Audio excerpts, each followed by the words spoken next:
Thomas never planned on becoming a father to 5 girls overnight. At 35, his life revolved around his engineering job, weekend hikes, and quiet evenings with technical books. Children weren't even on his radar. But life has a funny way of rewriting our carefully constructed plans. It began on a rainy Tuesday when Thomas's company announced their annual community service initiative. Employees could choose between cleaning up the local park, serving at a soup kitchen, or spending time at Harmony House, a children's home on the outskirts of town. Thomas, not particularly fond of rain or cooking, chose the children's home option without much thought. "Just read to them for a couple hours," his boss had said. "It'll look good for the company, and who knows, you might even enjoy it." Thomas arrived at Harmony House expecting a quick and painless experience. The building itself surprised him. Not the institutional concrete block he'd imagined, but a large Victorian home with a wraparound porch and colorful drawings taped to the windows. Inside, the walls were painted in cheerful yellows and blues, though the furniture showed signs of heavy use. "You must be the engineer," said Diane, the program director, a woman with silver-streaked hair and kind eyes that missed nothing. "We've got a group ready for story time in the sunroom." Thomas followed her through a maze of hallways, clutching the book he'd brought, an illustrated guide to simple machines he thought might interest the kids. When they reached the sunroom, about a dozen children of various ages sat in a circle on a worn carpet. Among them, 5 girls sat huddled together, their dark brown faces solemn and watchful. "Everyone, this is Mr. Thomas. He's going to read to us today," Diane announced.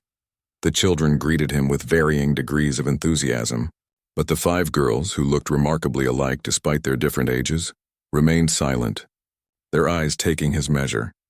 Thomas sat awkwardly on the small chair provided and opened his book. "This is, about pulleys and levers and things," he began, immediately realizing his mistake as the younger children's eyes glazed over. A small voice piped up from across the circle. "We have a storybook shelf. Maybe you could pick something from there instead." Thomas looked up gratefully at the oldest of the 5 sisters, who appeared to be around 12. "That's a great idea," he said, setting aside his engineering book. "Would you show me where it is?" The girl nodded and led him to a bookshelf in the corner. "I'm Ayana," she said quietly. "Those are my sisters. Zora is 10, Nia is 8, Imani is 6, and Makita is 4. You all live here together?" Thomas asked, selecting a book about a magical treehouse. Ayana's face clouded. "For now. Ms. Diane says it's hard to find someone to take all 5 of us. They might have to split us up soon."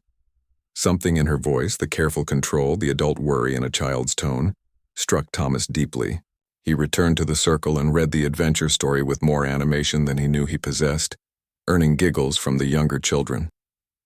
Throughout the reading, he found himself glancing at the 5 sisters, noticing how the older ones watched over the younger ones, how they communicated with silent looks and small gestures. When it was time to leave, Thomas surprised himself by asking Diane if he could come back the following week. "The company program is just for today," she explained, "but volunteers are always welcome." That night, Thomas couldn't sleep. The image of the 5 sisters kept appearing in his mind, their solemn faces, their protective closeness, the way Ayana had spoken of being separated. He remembered his own childhood as an only child, lonely but secure in the knowledge that he belonged somewhere. The thought of those girls being sent to different homes seemed suddenly, inexplicably wrong. Over the next few weeks, Thomas became a regular at Harmony House. He learned that the girls had been there for nearly a year after their grandmother, who had raised them since their mother's death, had suffered a stroke and could no longer care for them. Their father had never been in the picture. "They're wonderful girls," Diane told him one afternoon as they watched the sisters playing a clapping game in the yard. "Smart, resilient, kind to each other and everyone else. We've had a few inquiries, but no one wants to take all 5. "What happens if no one does?" Thomas asked. Diane sighed. "Foster placements, most likely. We'd try to keep them in pairs at least, but—" She didn't need to finish the sentence. Thomas understood the reality of the system. 5 siblings would almost certainly be split up. That evening, driving home to his empty apartment, Thomas found himself taking a detour past a neighborhood of family homes. He slowed down as he passed a house with a for sale sign, a 2-story brick home with a large backyard and a basketball hoop in the driveway. Without quite knowing why, he pulled over and wrote down the realtor's number. 2 days later, he sat across from Diane in her cluttered office, his heart pounding as if he'd run a marathon. "You want to what?" she asked, clearly stunned by his announcement. "I want to adopt them," Thomas repeated, the words feeling both terrifying and absolutely right. "All 5 of them." Diane studied him carefully. "Thomas, I appreciate your concern for the girls, I really do. But it's a massive undertaking. You're single, you have a demanding career, and you have no experience as a parent." "I know it sounds crazy," he admitted. "Maybe it is, but I can't stop thinking about them being separated. I have a good job savings, and I'm looking at a house with plenty of room. I can work remotely 3 days a week. I know I have a lot to learn, but I'm willing to do whatever it takes." "The adoption process is lengthy and thorough," Diane warned. "Background checks, home studies, parenting classes, interviews. And that's before we even discuss the complexities of a transracial adoption. These girls need to maintain their cultural identity, their connection to their heritage." Thomas nodded. "I've been reading about that. I know I can't give them everything they need on my own. I'd need help, mentors from their community, resources." Diane leaned back in her chair, her expression softening slightly. "You're serious about this?" "I've never been more serious about anything in my life," Thomas said quietly. The following weeks became a whirlwind of paperwork, interviews, and preparations. Thomas put an offer on the brick house and enrolled in every available parenting class. He read books on adoption, transracial families, and raising girls. He connected with a local Black cultural center and joined a support group for transracial adoptive parents. Not everyone supported his decision. His parents, though eventually coming around, initially questioned his sanity. "You're giving up your freedom, your future," his father warned. A few friends drifted away, uncomfortable with his choice or unwilling to adjust to his new priorities.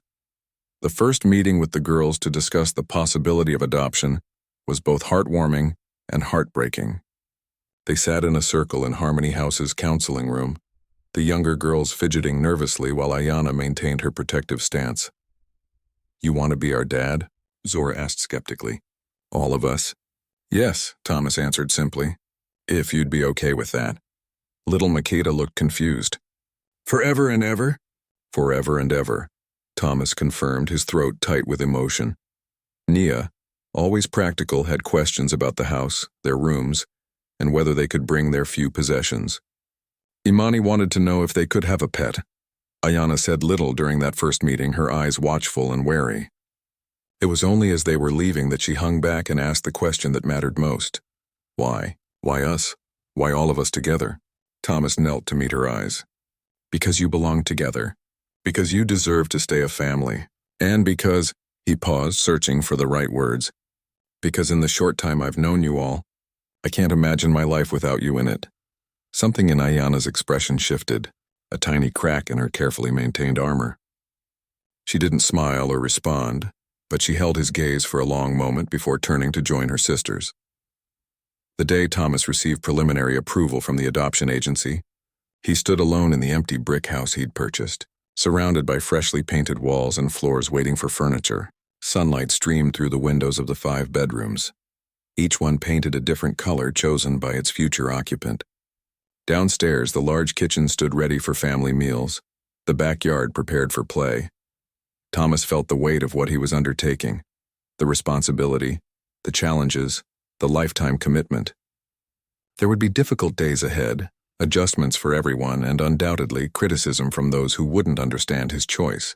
But as he walked through the rooms that would soon be filled with the voices and laughter of 5 sisters who would remain together, he knew with absolute certainty that this was exactly where his life had been heading all along. Sometimes family finds us in the most unexpected ways. For Thomas and 5 sisters who needed each other more than any of them initially realized, that rainy Tuesday volunteer assignment was just the beginning of their story. The first sign of trouble came 3 days after Thomas and the girls moved into their new home. He was in the kitchen unpacking dishes when he heard the doorbell ring. Outside stood a middle-aged couple he didn't recognize, their smiles not quite reaching their eyes. "Welcome to the neighborhood," the woman said, holding out a plate of cookies. "We're the Hendersons from across the street." "Thanks," Thomas replied, genuinely appreciative of the gesture. "I'm Thomas Mitchell." "We know," Mr. Henderson said, his gaze drifting past Thomas to where Ayanna and Zora were arranging books on a shelf in the living room. Word travels fast around here. Something in his tone made Thomas uneasy, but he invited them in, wanting to start off on the right foot with his neighbors. "Beautiful home," Mrs. Henderson commented, looking around, "though it seems quite large for a single man." Before Thomas could respond, Makita came running down the stairs, her bright yellow dress a burst of sunshine against the newly painted walls.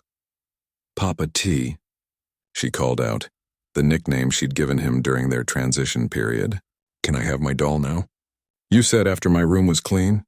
The Hendersons exchanged a glance that made Thomas's stomach tighten. "Of course, sweetheart," he answered, turning to his visitors. "These are my daughters. I just adopted them." "All of them?" Mrs. Henderson asked, her eyebrows shooting up. "How unusual." The conversation deteriorated from there, with questions thinly disguised as concern. "Do you have any experience with children? Wouldn't they be better off with a mother? Have you considered the cultural differences?" By the time they left, the message was clear. Thomas's new family didn't fit their idea of what belonged in the neighborhood. That night, after the girls were asleep, Thomas sat on his porch wondering if he'd made a mistake buying a house in this particular community. His phone buzzed with a text from his friend David. "How's day 3 of fatherhood?" Thomas hesitated, then typed, "Challenging." "Got an interesting welcome from the neighbors." David's response came quickly. "Ignore them. You're doing something amazing." The support helped, but as the days passed, Thomas realized the Hendersons weren't an isolated case. At the grocery store, he noticed the stares and whispers as he navigated the aisles with 5 girls in tow.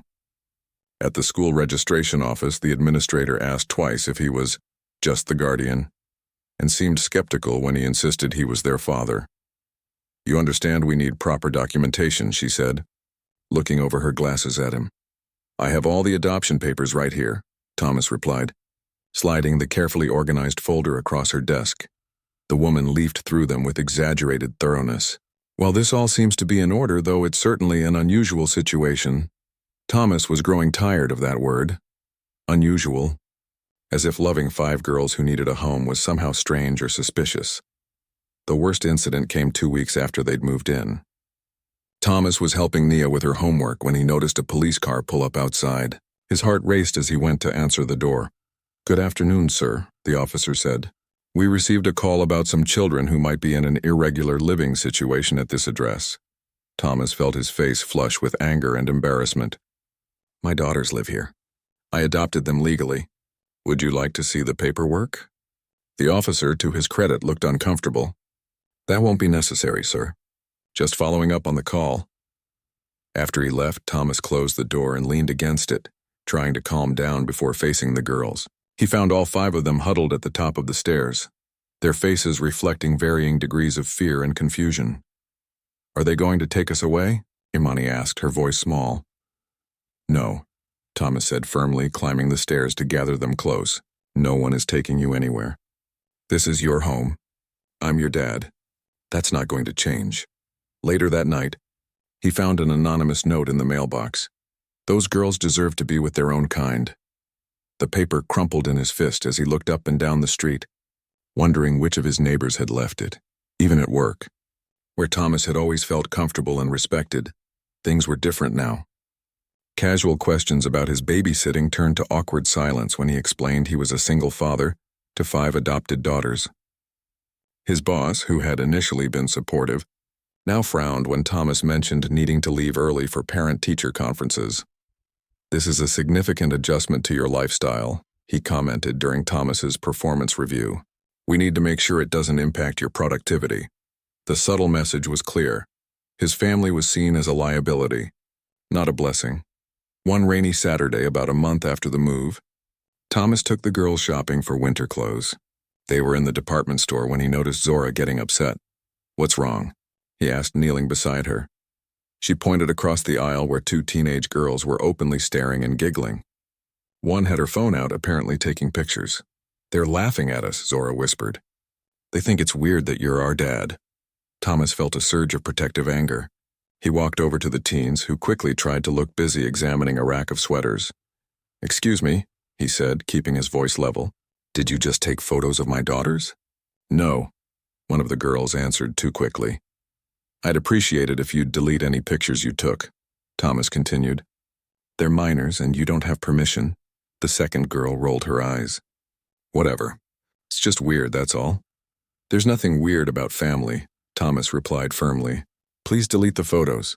Reluctantly, the first girl took out her phone and deleted something. Thomas thanked them and returned to his daughters, who had watched the exchange with wide eyes. You stood up for us, Ayana said quietly as they walked to the checkout. Always, Thomas promised. That evening, as he was helping Makita brush her teeth, his phone rang. It was Diane from Harmony House. How are things going? She asked after they exchanged greetings. Thomas hesitated. The girls are adjusting well. They're amazing, actually. And the community? The school? He sighed, unable to keep up the pretense. Honestly, it's been harder than I expected. Not the parenting part, that's challenging but wonderful. It's everything else. The judgment, the assumptions, the outright hostility sometimes. Diane was quiet for a moment. I was afraid of that. Transracial adoptions face unique challenges, especially in communities that lack diversity. I knew there would be obstacles, Thomas admitted. I just didn't expect so many so quickly. Listen, Diane said. There's a support group that meets at the community center downtown. Parents like you, different backgrounds, different families. It might help to connect with others who understand. Thomas wrote down the details, grateful for the lifeline. After hanging up, he went to check on the girls. Finding them all asleep, he sat on the edge of Ayana's bed, watching the gentle rise and fall of her chest. At 12, she still seemed so small, so vulnerable, yet so fiercely protective of her sisters. His thoughts drifted to the social media comments he'd seen that afternoon. Someone had posted about the strange white guy with all those black kids at the mall. The post had garnered dozens of responses, some merely curious, others openly hostile or accusatory. Thomas had always considered himself a private person, but now his family had become public property, subject to commentary and criticism from strangers. He'd known adoption would change his life, but he hadn't fully grasped how it would change his place in society, how simply loving these 5 girls would suddenly make him a target, a curiosity, a subject of debate. The next morning, Thomas was in the kitchen making pancakes when he heard a knock at the door. Bracing himself for another uncomfortable encounter, he was surprised to find an older black woman standing on his porch, a large basket in her arms. Good morning, she said warmly. I'm Viola Washington from 3 doors down. I've been meaning to stop by and welcome you properly. Thomas invited her in. Struck by the genuine kindness in her eyes, a stark contrast to most of the neighbors he'd met so far. These must be your girls, Viola said as the sisters wandered in, drawn by the smell of pancakes and the sound of a new voice. My, aren't you all beautiful? The girls smiled shyly, Makeda hiding behind Nia's legs. I brought some homemade bread and my special peach preserves, Viola continued, placing the basket on the counter. And I wanted to let you know that my door is always open if you need anything. Advice, a cup of sugar, or just a friendly face. Thank you, Thomas said, emotion making his voice rough. That means more than you know. As they ate breakfast with their unexpected guest, Thomas watched his daughters gradually relax, responding to Viola's gentle questions and genuine interest. For the first time since moving in, the house felt truly like a home. Later, as Viola was leaving, she paused at the door. People will talk, she said quietly. They always do when something challenges their narrow view of the world.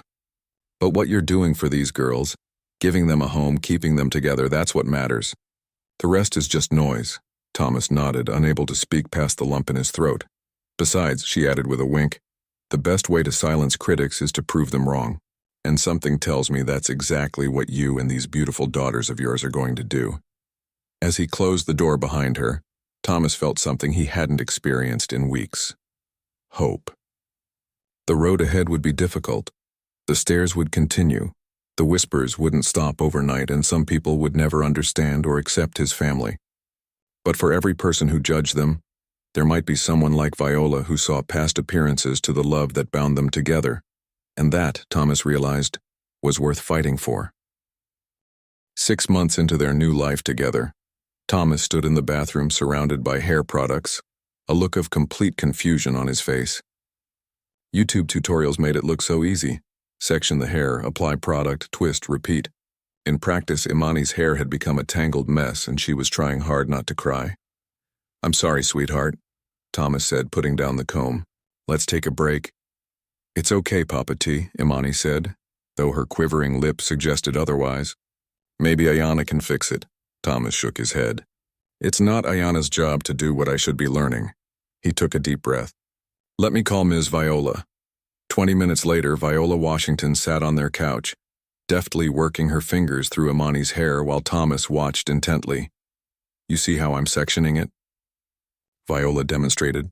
"And you always work with the natural curl pattern, never against it." Thomas nodded, taking mental notes. "I've been watching videos online, but it's not the same as seeing it done in person." Viola smiled. "Hair is important in our culture, especially for little girls. It's about more than just looks, it's about identity, heritage, connection." "I want to get it right," Thomas said quietly. "I want them to be proud of who they are." "That's why you'll succeed," Viola replied, finishing a perfect twist. "Because you care enough to learn." That evening, after the girls were asleep, Thomas sat at the kitchen table surrounded by books with titles like Raising Black Children in White Spaces and Cultural Identity and Transracial Adoption. He'd been studying, learning everything he could about the heritage and experiences his daughters brought with them, things he hadn't lived himself but needed to understand and honor. His phone buzzed with a text from David. "How's the hair situation?" Thomas smiled, sending back a photo of Imani's neat twists. "Progress." Ms. Viola saved the day. "You're lucky to have her," David replied. "I know," Thomas texted. "The girls need black women in their lives. Who can teach them things I can't?" That had been one of his first priorities after they settled. In finding mentors and role models who shared his, daughter's racial and cultural background. Viola had introduced them to her church where the girls had been warmly welcomed. Thomas had sought out black-owned businesses in their area, enrolled the girls in an African dance class, and found a pediatrician who specialized in caring for children of color. Despite the continuing sideways glances from some neighbors, Thomas was building a community around his family, people who saw his daughters for the bright, loving individuals they were, not as curiosities or objects of pity. School presented its own set of challenges. Thomas had chosen a diverse charter school across town, rather than the predominantly white school in their neighborhood. The daily drive was worth it for the inclusive environment, though even there, his family stood out. During the fall parent-teacher conferences, Zora's teacher, Ms. Powell, had pulled Thomas aside.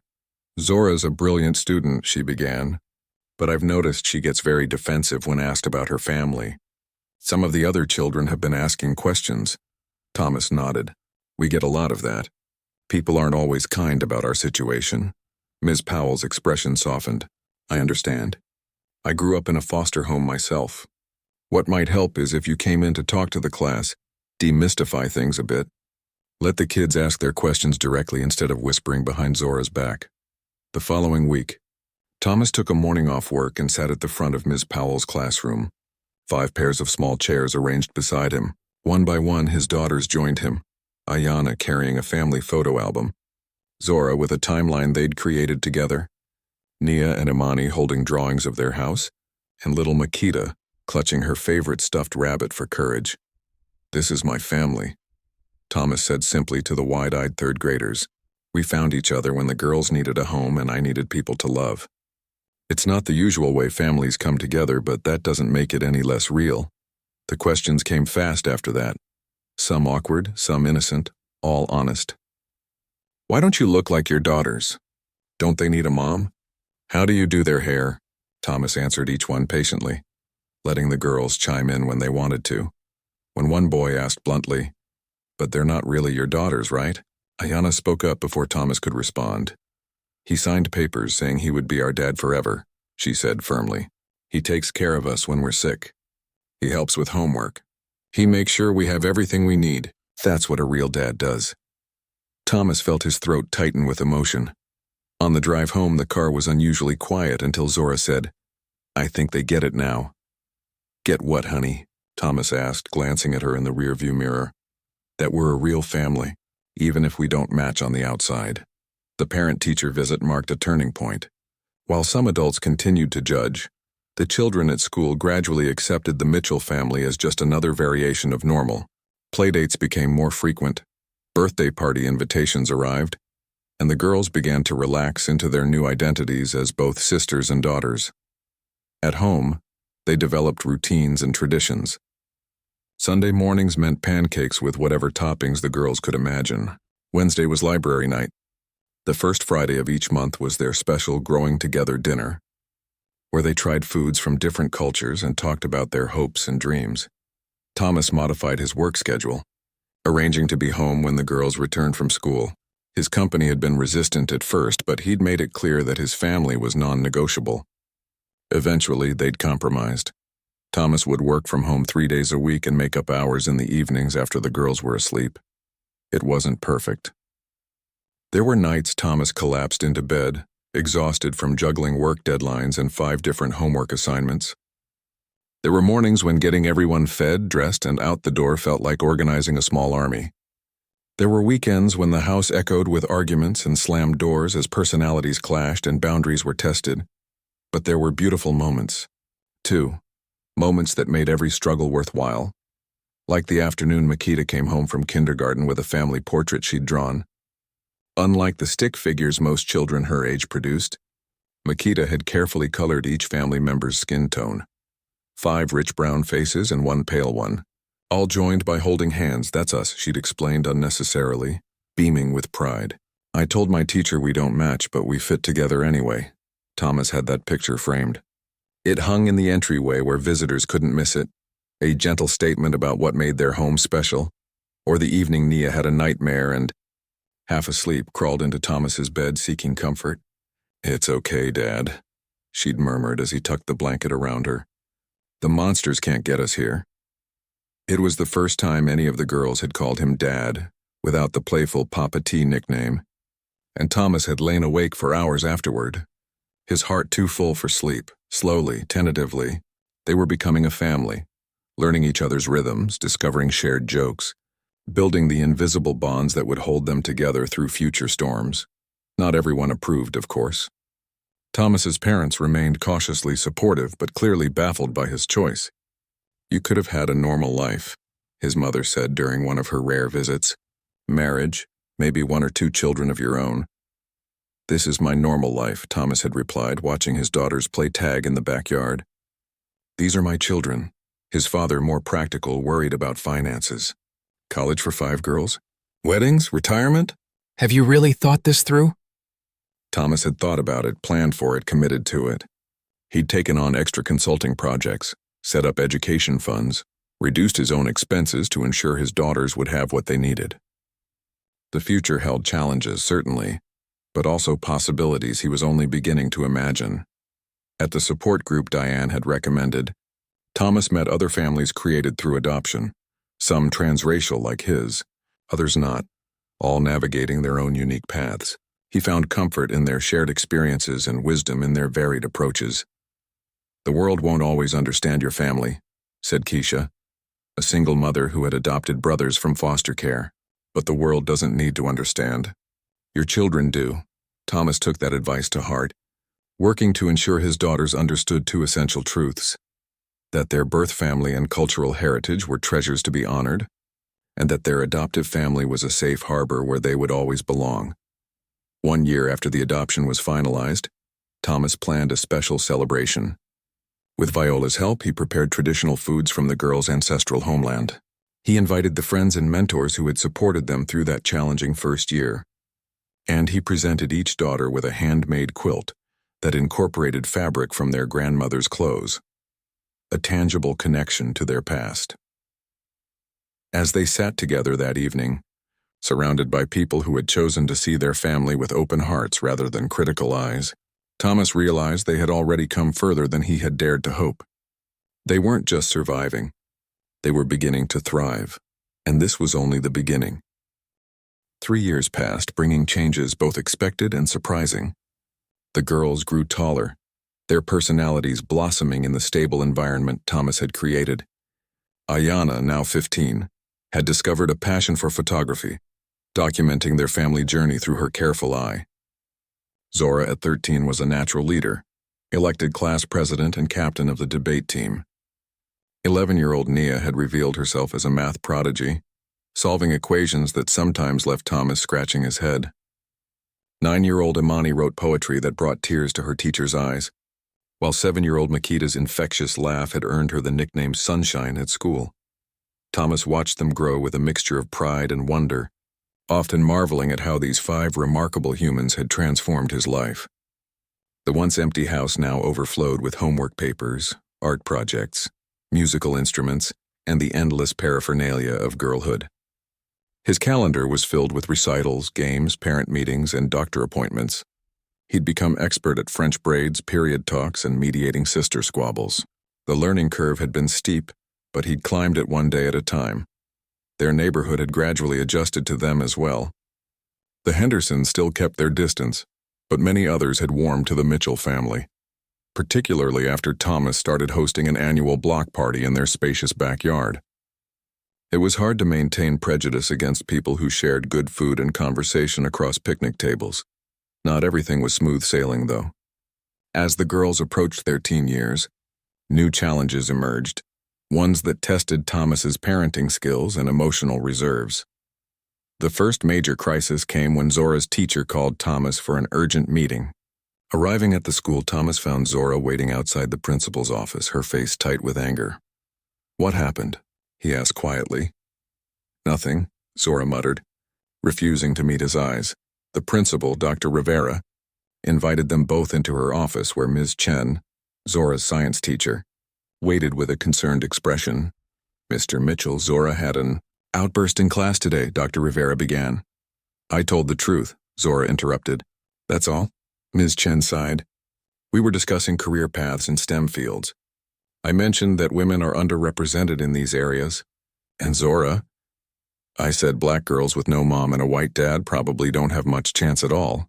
Zora finished, her voice trembling slightly, and Tyler laughed, so I threw my book at him. Thomas felt his heart sink. They'd had versions of this conversation at home about race, gender, and the obstacles his daughters might face. He'd always been honest with them, acknowledging the unfairness while encouraging them to believe in their potential. But hearing Zora's words now revealed a deeper wound, one he hadn't fully recognized. "Zora, violence is never acceptable," Dr. Rivera said firmly. "You'll need to apologize to Tyler and serve detention this week." Thomas nodded, accepting the consequence, then asked for a moment alone with his daughter. When the educators had left, he turned to Zora. "Talk to me," he said simply. For a moment, he thought she would maintain her angry silence. Then the words poured out. "Ms. Viola showed me this article about how hard it is for black women in science. And then last week, Mr. Peterson at the career fair asked if my mom would be coming to help me fill out the high school applications. When I said I don't have a mom, he looked at me like I was broken or something." Tears spilled down her cheeks. "Maybe I'm broken. Maybe I can't do all the things other girls can because I don't have the right kind of family." Thomas felt his own eyes burn. "Zora, look at me." He waited until she raised her gaze. "You are not broken. Our family isn't broken. It's different, yes, but that doesn't make it less. You can do anything other girls can do, more even because you've already overcome challenges they haven't faced. But you can't teach me everything," she insisted. "You're not black, you're not a woman. There are things you just don't know." The truth of her words stung, but Thomas nodded. "You're right. That's why we have Miss Viola and the other mentors in our lives. That's why I've tried to surround you with people who share your experiences. I can't be everything you need, but I can make sure you have access to the guidance I can't provide myself." Zora wiped her eyes. "Tyler said I only got picked for the science team because they needed a diversity quota. He said that's the only reason anyone would want me." Thomas felt a flash of anger. "Tyler is wrong. You earned your place on that team with your brilliance and hard work, and anyone who suggests otherwise is either ignorant or jealous." "How do you know?" Zora challenged. "You weren't there." "Because I know you," Thomas answered without hesitation. "I've seen you build a working robot from scratch. I've watched you stay up late solving problems just because you wanted to understand them. That's not about race or gender. That's about your mind and your determination." Some of the tension left Zora's shoulders. "I shouldn't have thrown the book." "No, you shouldn't have," Thomas agreed. "There are better ways to stand up for yourself. We'll work on those together." The incident at school was just the beginning.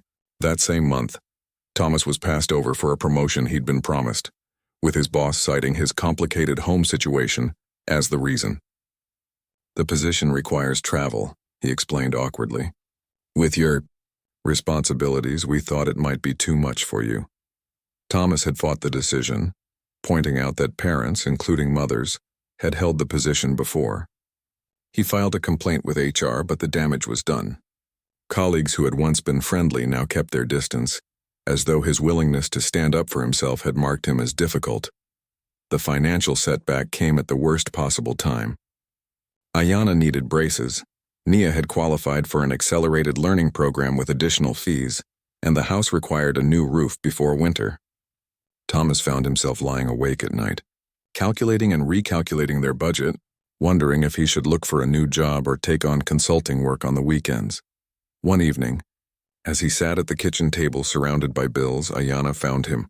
"Dad?" she said, the term she now used naturally. "Are we okay?" Thomas looked up, forcing a smile. "We're fine, honey. Just some grown-up stuff." Ayanna pulled out a chair. At 15, she was becoming a young woman, thoughtful and perceptive. "Is it money? Because I don't need the braces right away. I can wait." "No," Thomas said firmly. "Your health comes first. We'll make it work." Ayanna studied him with eyes that sometimes seemed older than her years. "You've given up a lot for us, haven't you?" The question caught Thomas off guard. "I haven't given up anything that matters," he said after a moment. "I've gained everything important, but your job, your friend—" "Listen to me," Thomas said, taking her hand. "Before you girls came into my life, I had a job, not a purpose. I had an apartment, not a home. I had acquaintances, not a family. Everything I truly value I found when I found you." Ayanna squeezed his hand. "I've been thinking about college. The photography program at State University looks amazing, but it's expensive. I could go to community college instead, save the money for when the others are ready for school." Thomas shook his head. "We're not making those kinds of trade-offs. Your sisters wouldn't want you to limit your dreams for them, and neither do I. We'll figure it out together. Scholarships, grants, work-study programs. Where there's a will, there's a way." That conversation sparked a new determination in Thomas. He began researching additional resources for families like theirs. He discovered grants specifically for adoptive families, educational opportunities for girls of color in STEM fields, and support programs that could help offset some of their expenses. He also started a blog about their experiences, initially as a way to process his own thoughts, but soon as a resource for other single parents and transracial families. The response surprised him. Hundreds of messages from people facing similar challenges, grateful for his honesty and practical advice. One evening, he received an email from a local TV producer who had stumbled across his blog. "Your family's story is powerful," she wrote. "Would you consider sharing it on our Community Spotlight segment?" Thomas discussed it with the girls, making it clear that the decision needed to be unanimous. They debated the pros and cons, weighing privacy concerns against the opportunity to change perceptions. "Maybe it would help other kids like us," Nia suggested, "or other people thinking about adoption." "Or maybe it would just bring more attention we don't want," Zora countered, still cautious after her experience at school. In the end, they agreed to a limited interview, one that would focus on the positive aspects of their journey without exploiting their past trauma or current challenges. The day of the interview, Thomas felt a familiar knot of anxiety. Would this help or hurt his daughters? Would they be seen as individuals or as symbols? Would viewers understand the simple truth at the heart of their story? That love, not matching appearances, makes a family? As the camera crew set up in their living room, Thomas gathered his daughters for a quick huddle. "Remember," he said softly, "we're doing this on our terms. If any question makes you uncomfortable, you don't have to answer. We're just sharing our truth, not performing for anyone." Ayanna nodded. "Our truth is pretty amazing when you think about it." Looking at his 5 daughters, strong, resilient, brilliant in their unique ways, Thomas had to agree. Despite every obstacle, every doubt, every criticism, they had created something beautiful together. Not perfect, but real. Not conventional, but extraordinary in its own right. "Yes," he said, his heart full. "Yes, it is." 7 years had passed since that rainy day when Thomas first walked into Harmony House. 7 years of growth, challenges, tears, and laughter. 7 years that had transformed 5 frightened sisters and 1 uncertain engineer into something miraculous. a family bound by choice rather than blood, by love rather than obligation. The morning of Ayana's high school graduation dawned bright and clear. Thomas stood in the kitchen, flipping pancakes while fighting back waves of emotion. His eldest daughter, the solemn, watchful 12-year-old who had once regarded him with such careful suspicion, was now a poised young woman of 19, headed to State University in the fall with a full scholarship in visual arts. "Dad, have you seen my cap tassel?" Ayana called from upstairs. "I can't find it anywhere." "Check the hall closet," Thomas replied. "I think I saw it in the graduation box." The house buzzed with activity as the other girls prepared for the ceremony. Zora, now 16, arranged flowers for her sister while 14-year-old Nia ironed Ayana's graduation gown. 12-year-old Imani supervised 10-year-old Makeda, who was practicing her part in the family's surprise celebration planned for that evening. As Thomas watched them work together, he marveled at how far they'd come. Those early years had been difficult. The stares, the whispers, the anonymous notes, the police visits triggered by concerned neighbors. There had been times when he'd questioned his ability to give these girls everything they needed. Times when the weight of responsibility had felt crushing. But for every person who had judged them, someone else had offered support. For every door that closed, another had opened. For every challenge they faced, they discovered new strengths within themselves. The local TV interview 4 years earlier had unexpectedly changed their lives. What began as a simple human interest story had resonated with viewers across the state. A professor of sociology at the university had contacted Thomas, asking if they would participate in a study about successful transracial adoptions. Their story became part of a documentary that toured film festivals and eventually found its way to streaming platforms. Thomas had used the attention to start a nonprofit organization, supporting other adoptive families, particularly those that didn't fit conventional expectations. What began as a small support group meeting in their living room had grown into a statewide network offering resources, mentorship, and advocacy. Most importantly, the visibility had helped normalize families like theirs. In their community, they were no longer the oddity, the exception. They were simply the Mitchells. The anonymous notes had stopped.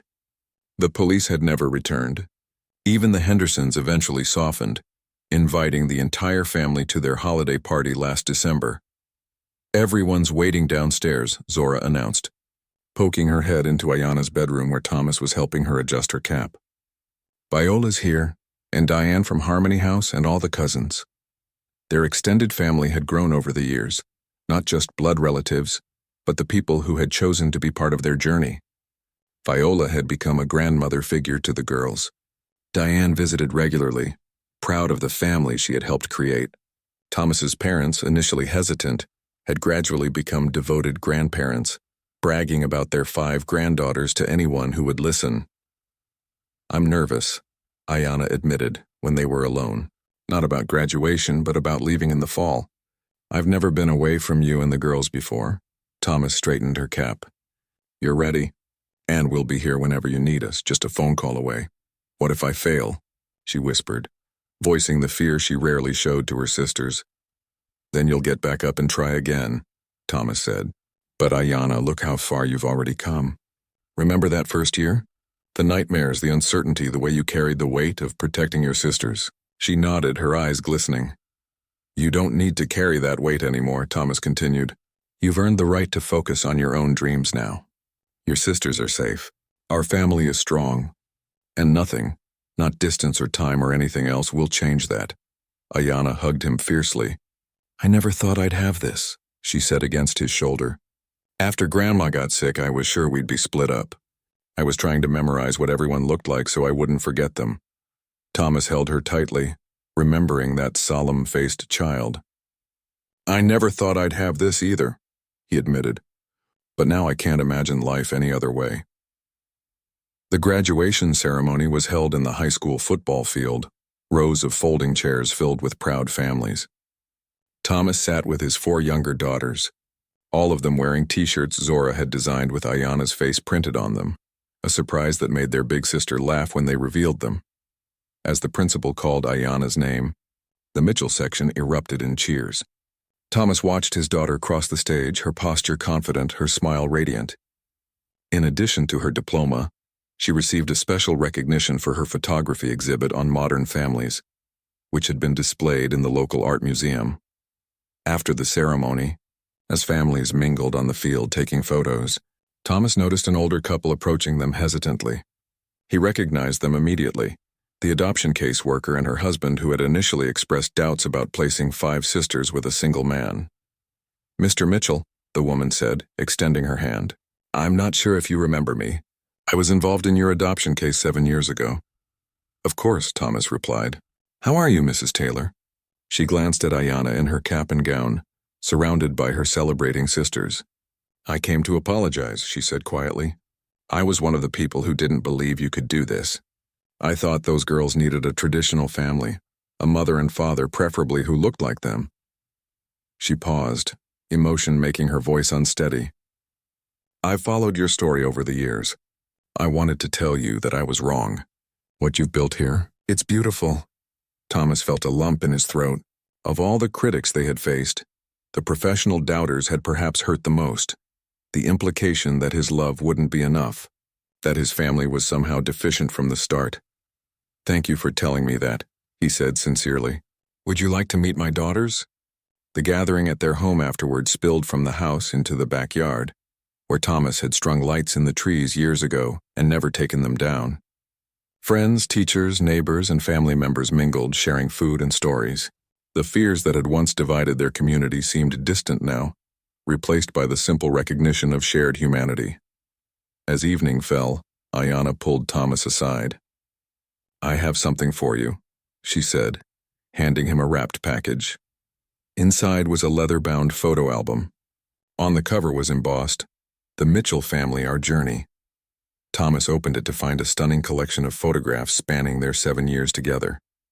The earliest ones showed 5 guarded children and an awkward, determined man trying to find their way. As the pages progressed, the images revealed increasing comfort, joy, and connection. The final page held a formal portrait taken just last week. All 6 of them dressed in coordinating outfits, their smiles genuine, their bond unmistakable. "I interviewed everyone for captions," Ayanna explained as Thomas turned the pages with trembling hands. Their memories, feelings, perspectives. Next to a photo of Thomas sitting on the floor surrounded by hair products and tangled combs, Imani had written, "Dad never gave up even when things got messy."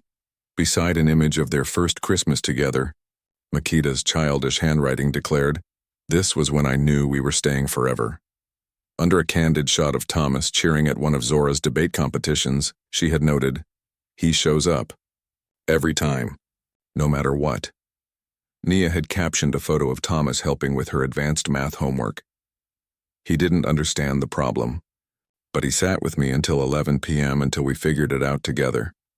And next to the very last photo, a simple image of Thomas reading on the porch swing. Unaware of the camera, Ayanna had written, "He thought he was rescuing us, but we rescued each other." Thomas closed the album, unable to speak past the emotion tightening his throat. "You proved them all wrong, Dad," Ayanna said softly. "Everyone who said you couldn't do it. Everyone who thought our family wouldn't work. But that's not even the best part."